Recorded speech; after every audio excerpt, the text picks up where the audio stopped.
오늘 함께 읽은 말씀 고린도후서 12장인데요. 사도 바울의 그 유명한 3층천 셋째 하늘에 올라간 그 체험을 이야기하는 그런 본문입니다. 그래서 오늘 바울이 고백을 하기를 약할 때 내가 강할 수 있었다, 이런 고백을 하는데, 이 본문의 말씀을 통해서 오늘 주님께서 우리에게 무엇을 말씀하시는지 함께 나누어 보도록 하겠습니다. 오늘 본문에 나오는 이 바울은 이름이 두 개죠. 일전에 한번 말씀드린 것 같은데요.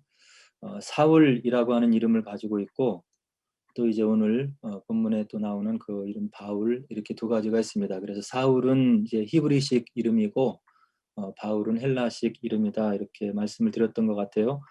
네, 그래서 저희들이 알고 있는 사울은 높은 자, 바울은 낮은 자, 그래서 예수님을 만난 다음에 교만했던 사울이 겸손한 바울로 바뀌었다. 이것은 좀 잘못된 해석이고요. 저희들이 이제 두 가지 이름을, 영국 이름, 한국 이름 가지고 있듯이 바울도 그렇게 히브리식 이름과 헬라식 이름을 가지고 있었던 거죠. 그래서 이 바울은 이제 성도 여러분들 다 아시겠지만 율법에 굉장히 열심히 있는 그런 사람이었어요. 그래서 그때 당시에 가장 유명했던, 또 출중했던 가말리엘이라고 하는 율법 학자 밑에서 정식으로 율법을 공부하고 하나님의 법, 하나님의 말씀 율법에 정통해 있었던 그런 학자였던 거죠. 그래서 이 새로이 등장한 예수라고 하는 사람을 추종하는 사람들이 할례를 인정하지 않고 율법을 어긋나는 그런 가르침을 이렇게 전파하고 있다, 이렇게 이제 판단을 하고 나서 그가 믿고 있는 그 여러 가지 신념들, 그리고 가지고 있는 지식들에 충성하는 그런 마음을 가지고 이 예수를 믿는 사람들을 핍박하는 데 제일 앞장섰던 그런 사람이 바로 사울이고 오늘 나오는 바울인 거죠. 그래서 이제 그의 열심을 가지고 다메섹 지경에 이제 예수 믿는 사람들을 잡아서 이제 핍박하기 위해서 다메섹 도상으로 올라가는 도중에 이제 부활하신 예수님을 이제 만나게 되죠. 아주 극적인 장면인데요. 하나님께서 택하셔서 쓰시려고 했던 그 종을 부르시는 아주 극적인 장면이 사도행전 9장 3절에서 5절에 이렇게 기록이 되어 있습니다. 사울이 길을 가다가 다마섹에 가까이 이르더니 호련히 하늘로부터 빛이 그를 둘러 비추는지라. 땅에 엎드려져 들음에 소리가 있어 이르시되 사울아 사울아 내가 어찌하여 나를 박해하느냐 하시거늘 대답하되 주여 누구시니까 이르시되 나는 내가 박해하는 예수라.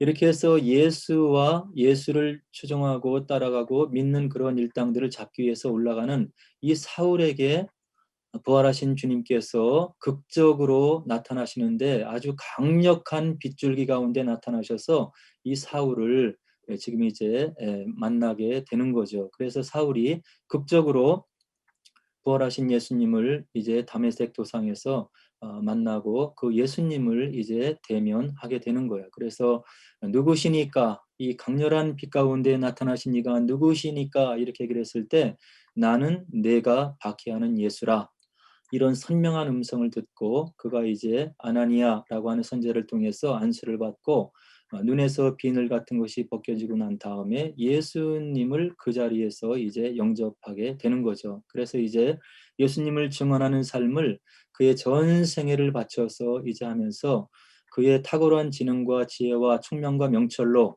하나님께서 그의 재능을 쓰셔서 신약 성경에 무려 13권 혹은 6권에서 7권의 서적을 남기게 하는 그런 위대한 일을 했던 사람이 바로 사도 중에 큰 사도, 바로 사도 바울이 되는 거죠. 그래서 이 사도 바울이 나중에 갈라디아서 1장 15절에서 17절에 어떻게 고백을 하냐면요. 내 어머니의 태로부터 나를 책정하시고 그의 은혜로 나를 부르신 이가 그의 아들을 이방에 전하기 위하여, 그의 아들을 이방에 전하기 위하여 그를 내 속에 나타내시기를 기뻐하셨을 때에 내가 곧 혈육과 의논하지 아니하고 또 나보다 먼저 사도된 자들을 만나려고 예루살렘으로 가지 아니하고 아라비아로 갔다가 다시 다메섹으로 돌아갔노라. 그래서 바울이 예수님을 만나게 되고 부름받은 그 사명을 이제 이 사도 바울은 나중에 돌아보면서 어떻게 고백을 하냐면 만세 전부터 예정하신 뜻이 있으셨다. 내 어머니의 모태로부터 나를 택정하시고 그의 은혜로 나를 부르신 이가 그의 아들을 이방에 전하기 위해서 유대 백성들이 목이 곧아서 이방 선교를 하자는 그런 직무를 유기한 그것을 이제 나를 통해서 감당하기 위해서 이제 나를 부르셨는데 내가 그것을 감당하기를 기뻐했다. 이렇게 얘기를 하면서요. 혈육과 의논하지 아니하고 또 먼저 사도된 그런 사람들을 만나려고 예루살렘으로 가지 아니하고 아라비아로 갔다가 다시 다메섹으로 돌아갔노라. 이렇게 얘기하면서 복음을 증거하기 시작했던 그의 여정을 회상하면서 갈라디아서 1장에서 이렇게 이야기를 하고 있는 거죠. 여기 바울이 갈라디아서 1장 15절 16, 17절에서 예루살렘으로 가지 아니하고 아라비아로 갔다 이런 구절이 있는데요.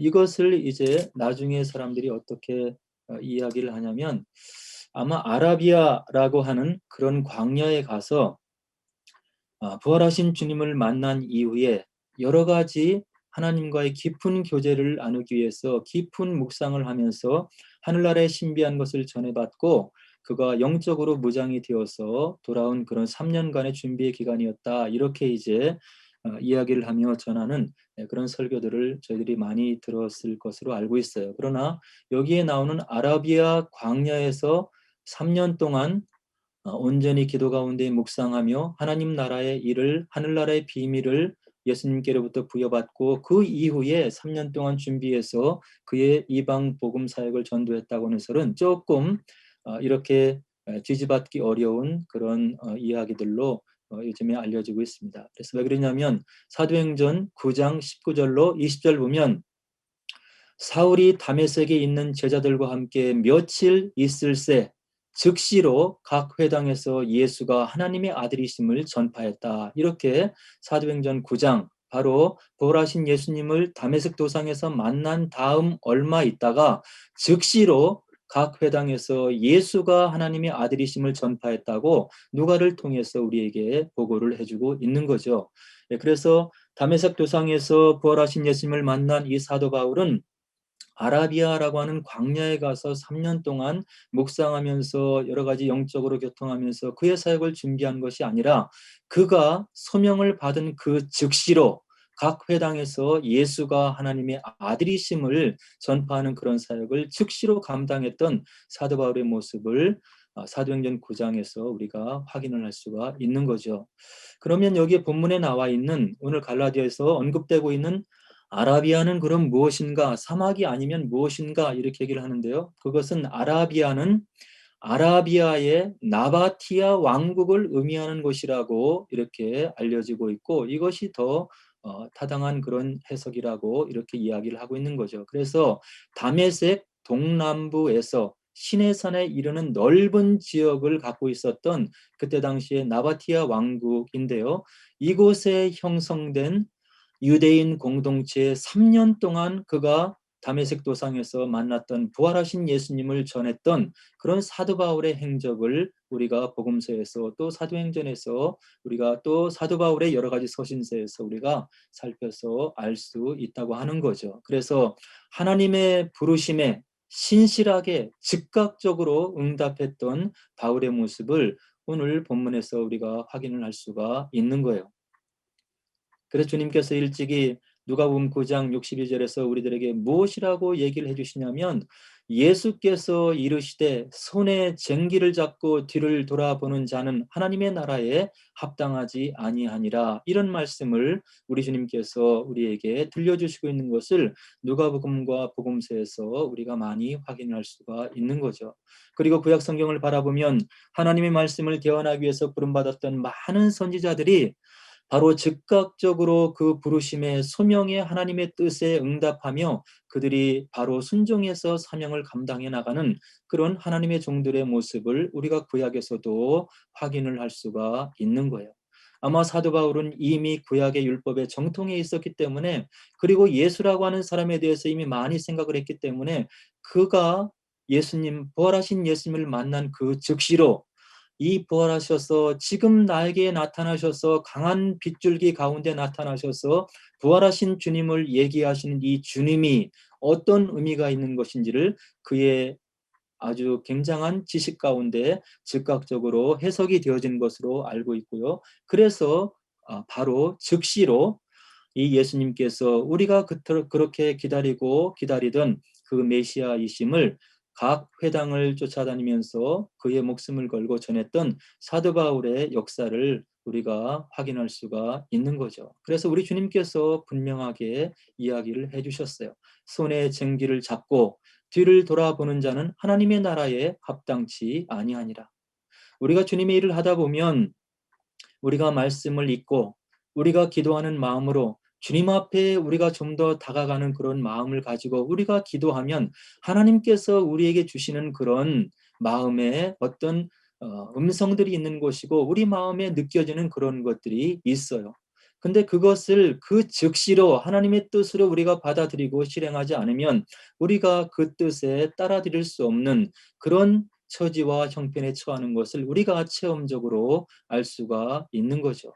주님의 나라를 위해서, 교회를 위해서, 주의 몸된 교회를 위해서 어떤 직분이 맡겨졌을 때, 어떤 역할이 맡겨졌을 때, 내가 은혜 가운데 있을 때 그것을 취할 수가 있는데 이것을 조금 미루어 두면 그 다음에 이런 조건, 저런 조건, 이런 환경, 저런 환경으로 인해서 우리의 헌신을 이렇게 방해하는 그런 상황과 여건들이 우리 가운데 맞닥뜨린다고 하는 것을 우리가 체험적으로 알 수가 있는 거죠. 그리고 우리가 주의 사역을 위해서 주님의 나라의 일을 위해서 어떤 물질의 헌신을 우리가 마음속에 기도 가운데 말씀을 읽는 중에 우리 마음속이 뜨거워져서 결심을 했을 때 그것을 믿음으로 실행하지 않으면 그런 헌신을 우리가 하지 못하게 되는 일이 왕왕 있음을 우리의 신앙생활을 통해서 우리가 확인을 할 수가 있는 거죠. 우리 중에 이 땅에 사는 많은 사람 중에 그 어느 누구도 하나님 앞에 흠이 없이 완벽히 준비되어서 주의 사역을 감당한다는 사람은 아무도 없는 거예요. 그 누구도 주님 앞에 하나님 앞에 서서 깨끗한 마음으로 내가 의인으로서 모든 것을 구비하고 갖추어서 주의 사역을 감당한다고 자신 있게 얘기할 수 있는 사람이 아무도 없는 거죠. 아마도 그렇다고 한다면 예수님의 의와 하나님의 은혜가 드러나기보다는 그의 준비와 그의 의가 드러나기가 더 쉬울 것이라고 생각이 되는 거예요. 하나님 앞에 우리를 살펴볼 때 모두가 다 죄인이고 부족한 것이고 준비되지 않은 그런 연약한 심령 가운데 있음을 우리가 확실하게 깨달을 수가 있는 거죠. 나는 부족하지만 여러 가지 말씀과 기도 가운데 찬양 가운데 나를 돌아보면 부족하지만 이런 부족한 종을 주님께서 불러서 주신다고 한다면 이런 부족한 마음을 가지고 있는 나를 주님의 사역과 주님 나라의 회복의 역사를 위해서 이렇게 불러주신다고 한다면 내가 순종하겠나이다. 이것이 바른 자세이고 모든 영광을 하나님께 돌리게 되는 그런 은혜로운 자세이고 태도이고 그런 마음가짐이라고 하는 것을 오늘 우리 주님의 말씀을 통해서 우리가 확인해 알 수가 있는 거죠.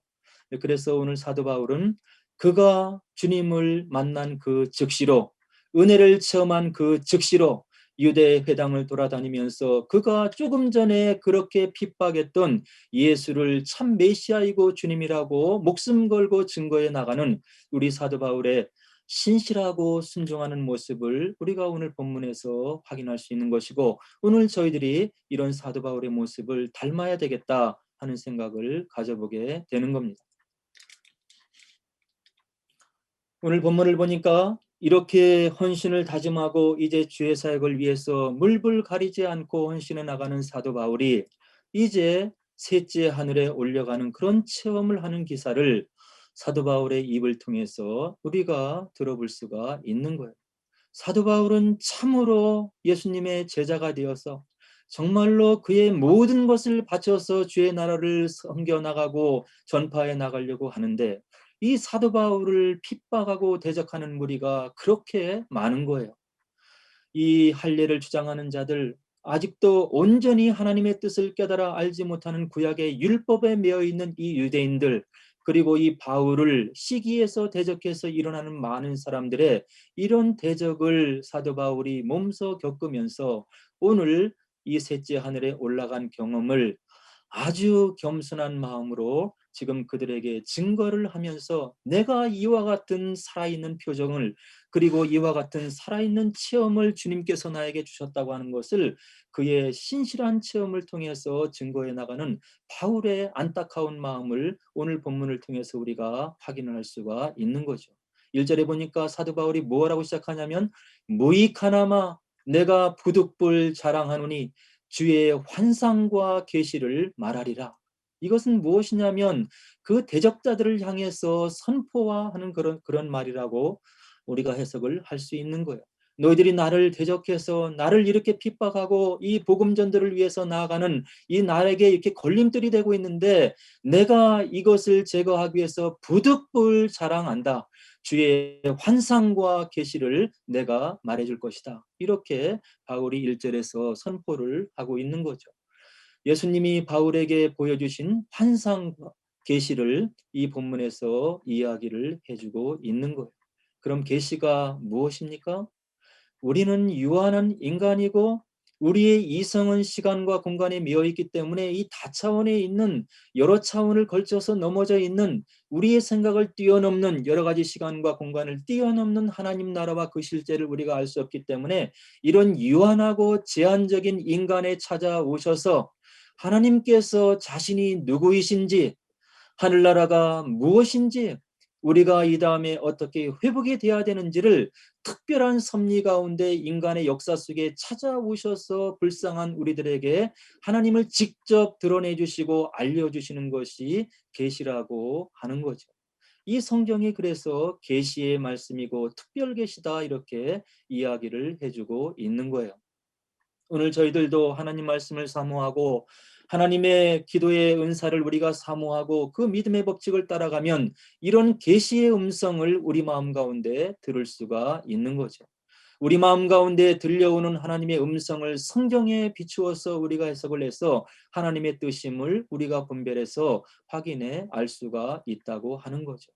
그렇게 완고했던 사울에게 하나님께서 나타나셔서 그분의 나라와 권세와 능력을 순식간에 보여주고 나니까 이 사울이 변해서 이제 주님을 열심히 증거하는 그런 사도 바울이 되었던 것을 오늘 다메섹 도상에서 우리가 확인해서 알 수가 있는 거죠. 아마 이와 같은 계시의 사건을 저와 여러분들도 가지고 있을 거예요. 우리와 상관이 없었던, 상관이 없는 것 같이 여겨지던 성경, 예수님, 하나님, 십자가, 이런 것들이 나의 생애 속에 어느 순간에 굉장히 의미 있는 사건으로 다가오는, 그런 하나님께서 우리를 찾아오셔서 만나주신 사건이 바로 우리에게 임한 계시의 사건이라고 하는 거죠. 그럼 오늘 바울이 스스로 얘기하는 이런 계시와 환상이 무엇이었나요? 2절에 보니까 14년 전에 셋째 하늘에 이끌려 올라갔다, 이렇게 고백을 하고 있어요. 또 2절과 3절에 보니까 그렇게 하늘나라에 끌려 올라갈 때 몸 안에 있었는지 몸 밖에 있었는지 모르겠다. 분명히 내가 구분을 하지 못하겠다. 비몽사몽간에 그런 일들을 겪는 것 같다. 그리고 또 고백하기를 오직 하나님께서만 그 사실을 아실 것이다. 그리고 4절에 분명히 얘기를 하는데 내가 낙원으로 이끌려 올라갔다. 그리고 또 고백하기를 말로 표현할 수 없는 말을 들었는데 사람이 설명하지 못할 말들이었다. 사도 바울이 체험한 셋째 하늘, 그 모습과 정경과 주님께서 알려주시는 그런 모든 계시의 말씀들이 인간의 말로, 인간의 표현으로 할 수 없는 그런 현장이었고 그런 말들이었고 그런 계시였다고 이렇게 고백을 하고 있는 거예요. 사람이 가지고 있는 이런 말들, 언어가 굉장히 유의미하고 중요한 것이지만 이것은 한계가 있는 거예요. 우리들이 삶을 살아가면서 그 현상과 그런 모양들을 표현하기 위해서 구상한 것이 단어이고, 그것이 사용을 해나가면서 사회적으로 이렇게 약속적으로 이렇게 허용이 되었을 때 그 단어가 비로소 그 사회에서 통용되고 이렇게 소통이 되게 되는 거죠. 필요에 의해서 만들어지는 인간의 단어이고 그것임을 우리가 알 수 있는 거죠. 그러나 하늘나라에 올라갔던 이 사도 바울을, 그가 체험했던 이런 하늘나라의 모습들을 표현할 말이 지상에 없다고 바울이 지금 고백을 하고 있는 거예요. 제가 알고 있는 존경하는 목사님께서는 어느 날 부흥의 기간에 이 하나님의 말씀 요한계시록을 강해해 주는 그런 부흥회에 갔는데, 그가 열심히 기도하고 능력받아 사역을 감당하기 위해서 열심히 기도하고, 모든 사람들이 부흥의 집회가 끝나고 난 다음에 내가 1시간을 더 기도하리라, 그리고 하나님의 능력을 내가 받아서 이 사명을 감당하리라, 이런 다짐을 가지고 그가 열심히 기도하고 하나님 은혜를 사모했는데, 셋째 날 이후에 체험되는 것이 있었는데, 무엇이냐면 강사 목사님께서 이 요한계시록을 설명하고 12대문, 12진주 이와 같은 모든 것을 설명했을 때, 그의 눈앞에 그런 모든 형상들이 바로 눈으로 보는 현실로 펼쳐지더라. 동영상으로 그 요한계시록의 강해가 그 눈앞에 펼쳐지는데, 눈을 떠도 보이고 눈을 감아도 보이고 도무지 이해할 수 없는 기이한 현상을 체험했다, 이런 고백을 들어봤습니다. 그리고 그렇게 눈으로 육안으로 보았던 그 요한계시록의 강의 말씀을 필름으로 보았던 그것을 인간의 말로는 도저히 형용해서 표현할 수 없는 그런 장면들이었는데, 한마디로 말을 한다면 휘황찬란하더라, 이렇게 고백하는 목사님의 고백을 들어볼 수가 있었습니다.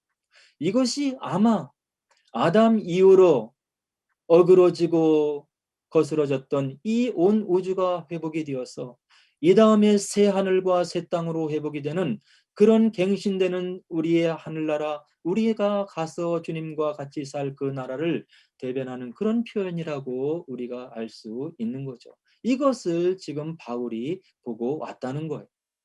이와 같이 부활하신 주님과 하나님 나라에 대한 말로 형용할 수 없는 분명한 체험을 한 바울이었기 때문에, 주변의 그 모진 핍박에도 불구하고 곧바로 예수님을 증언하는 증인의 삶을 사도 바울이 살 수 있었던 것이고, 마지막에는 그 나라를 위해서 목이 잘려 순교하는 그런 위대한 삶을 살 수 있었던 그런 바울의 삶의 여정이었음을 우리가 성경을 통해서 우리가 확인을 할 수가 있는 거죠.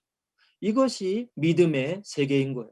이것이 저와 여러분들에게 하나님께서 그토록 주기를 원하시는 그 회복된 나라이고 하나님 나라이라고 하는 것을 사도 바울의 생애를 통해서 우리가 우리 마음속에 체험을 해야 되는 것이고, 저와 여러분들 사이에 일어났던 이런 계시의 사건, 하나님께서 우리 삶 속에 들어왔던 그런 순간들을 우리가 꼭 부여잡고 믿음의 행진을 우리가 담대히 해야 될 그런 이유가 분명하게 있는 거지요. 이런 하나님 나라의 엄청난 체험을 했던 바울이 어떤 말로 그의 모습을 드러내냐면, 다음과 같은 모습으로 이야기를 해주고 있어요. 2절에 보니까 내가 그리스도 안에 있는 한 사람을 아노니, 내가 이런 체험을 했노라, 이와 같이 분명하게 드러내지 않고 내가 그리스도 안에 있는 한 사람을 아노니 3인칭으로 표현하면서 그를 겸비하게 여기는 사도 바울의 겸손의 모습을 우리가 2절에서 확인할 수가 있습니다. 그리고 5절에 보니까 자신을 위해서는 약한 것들 외에는 내가 자랑하지 아니할 것이다. 그리고 6절에 보니까 내가 참말을 하는 것이다, 어리석은 말을 하는 것이 아니다. 그리고 6절에 보니까 그러나 이와 같은 환상과 계시를 말하므로 이 말을 듣고 자신을 너무 과대평가하는 것을 두려워서 내가 더 이상 말하는 것을 멈추도록 하겠다. 이와 같은 겸비한 가운데 머물러 있는 우리 사도 바울의 모습을 볼 수가 있는 거예요. 이 땅에 사는 모든 사람들 중에 하나님 나라의 은사를 체험하는 많은 사람들이 있어요. 그리고 하나님 나라의 그런 신비한 체험들을 하는 많은 사람들이 있죠. 그리고 저와 여러분들도 부족하지만 이런 체험들을 하고 있는 거예요. 그러나 오늘 본문에 나와 있는 이 바울의 모습을 보고, 많은 은사자들을 보고 저와 여러분들을 바라보면 우리가 얼마나 부족한 것인가를 다시 한번 생각해 볼 수가 있는 거예요. 그 누구보다도 분명한 셋째 하늘의 체험을 했던 그 사도 바울이 겸손에 머물기 위해서 아주 조심스럽게 이와 같은 이야기를 하고 있어요. 이 말을 듣고 주변의 많은 사람들이 나를 과대평가할까 봐 내가 두려워서 그만두겠다. 오늘 우리들에게 하나님의 은혜가 임한 것이 있나요? 우리 삶 속에 하나님의 축복이 임하신 것이 있나요? 그 은혜와 축복이 우리 삶 속에 지속이 되고 우리를 통해서 하나님의 역사를 이루어 나가기를 원하신다면 우리는 사도 바울의 모습을 본받아야 되는 거예요.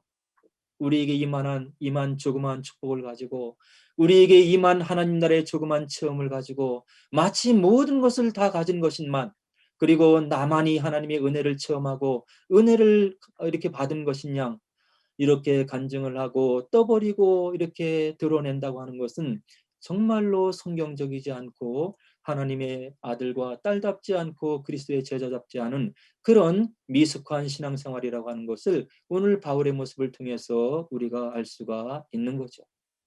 그리고 나서 사도 바울이 7절에서 뭐라고 얘기를 하냐면 내가 이와 같이 말로 표현할 수 없는 계시를 받은 것이 지극히 크므로 내 육체에 우리 주님께서 사단의 가시를 주셨다. 이렇게 이야기를 해요.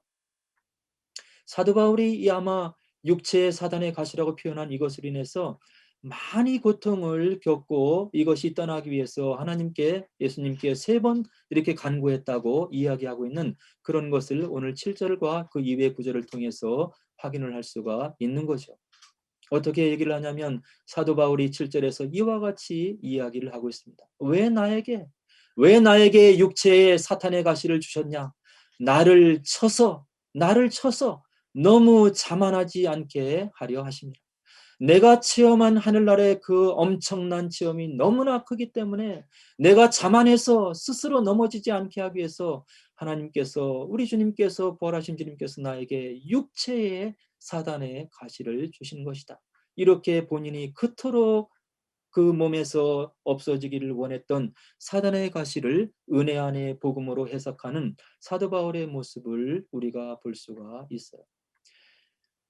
처한 환경과 곤고함을 그리고 어렵고 힘든 것을 은혜로 해석해서 그것을 자신의 사역에 적용하고 그가 더 겸손에 머물기 위해서 이 은혜의 가시로 해석을 하는 사도 바울의 큰 믿음과 은혜로운 마음을 오늘 본문 7절에서 확인을 할 수가 있는 거죠. 아담과 하와는 모든 여건이 완벽하게 갖추어졌던 낙원에 살았어요. 모든 여건이 완벽한 가운데 있었지만 그들은 실패한 삶을 살 수밖에 없어요.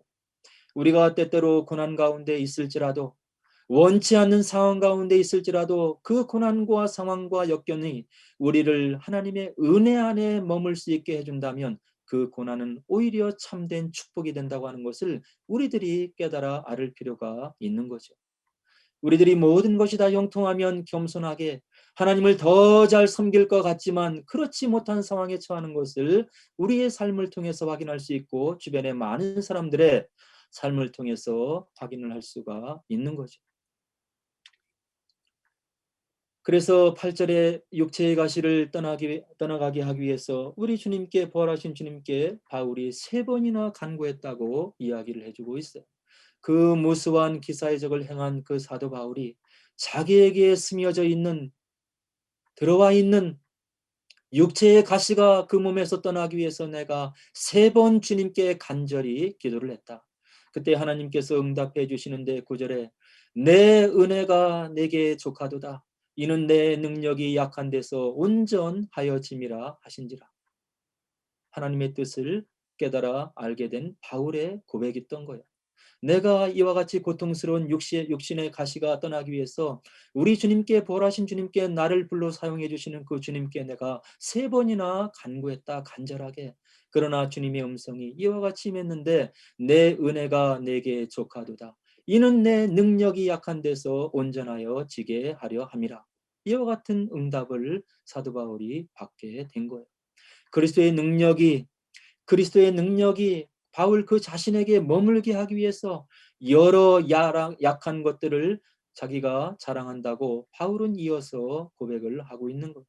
그 자신이 받은 계시와 환상을 자랑하고 그가 주님의 능력으로 성령의 능력으로 행했던 모든 기사의적의 순간을 자랑해서 그가 사람들의 인정받으려고 했던 것이 아니고 그리스도의 능력이 내 자신에게 머물게 하기 위해서 나에게 있는 내가 가지고 있는 여러 가지 약한 것들을 내가 자랑한다. 이와 같은 바울의 마음을 우리들이 받아들이고 헤아리고 우리가 닮아가야 된다 하는 생각을 해보게 되는 거예요.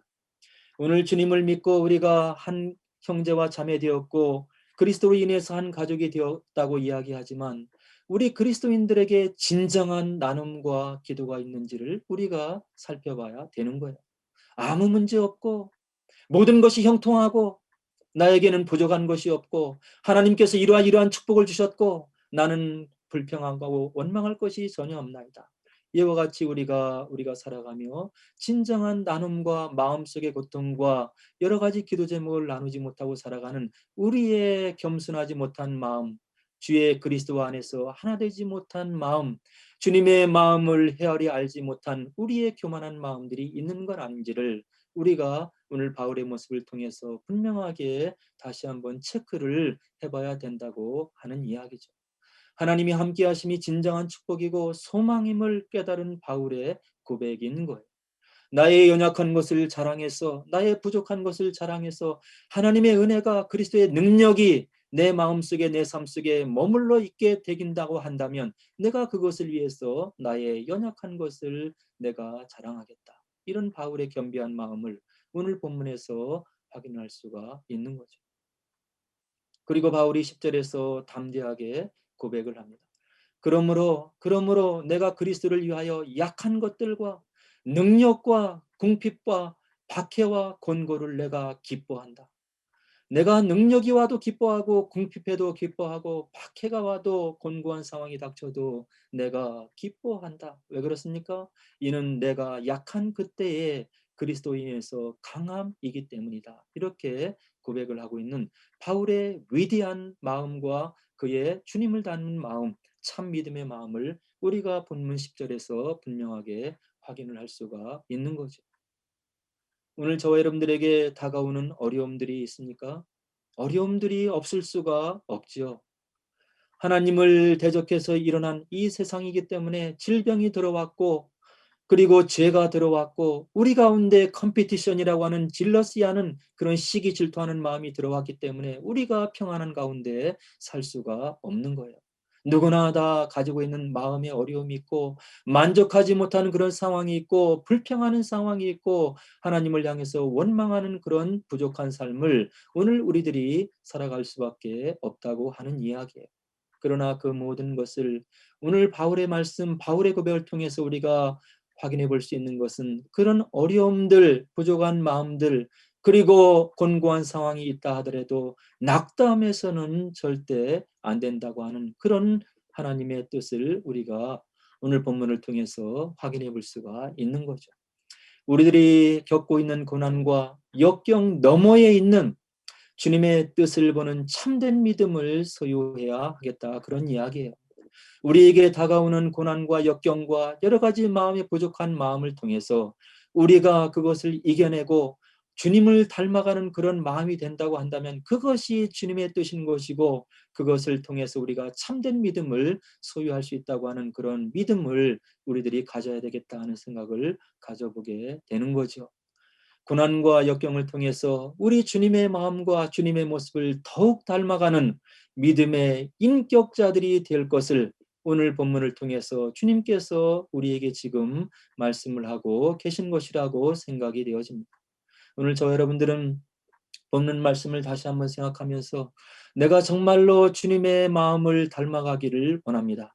이 땅에 사는 동안에 정말로 주님의 은혜를 내가 값지게 받아들여서 모든 것이 주님의 은혜이고 은혜임을 내가 고백하며 나에게 주어진 여러 가지 기회와 헌신의 순간들을 여건들을 내가 믿음으로 화답하고 주님 나라의 한 사역자가 되어서 주님 나라를 온전히 회복하고 주변에 있는 많은 어려운 사람들을 돕고 회복하고 그들을 살리는 귀한 사명에 내가 동참하겠나이다.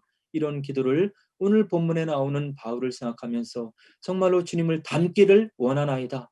주님을 닮은 그런 참된 제자가 되기를 원하나이다. 이런 기도를 우리 다 함께 지금 드리도록 하겠습니다. 다 같이 기도하도록 하겠습니다.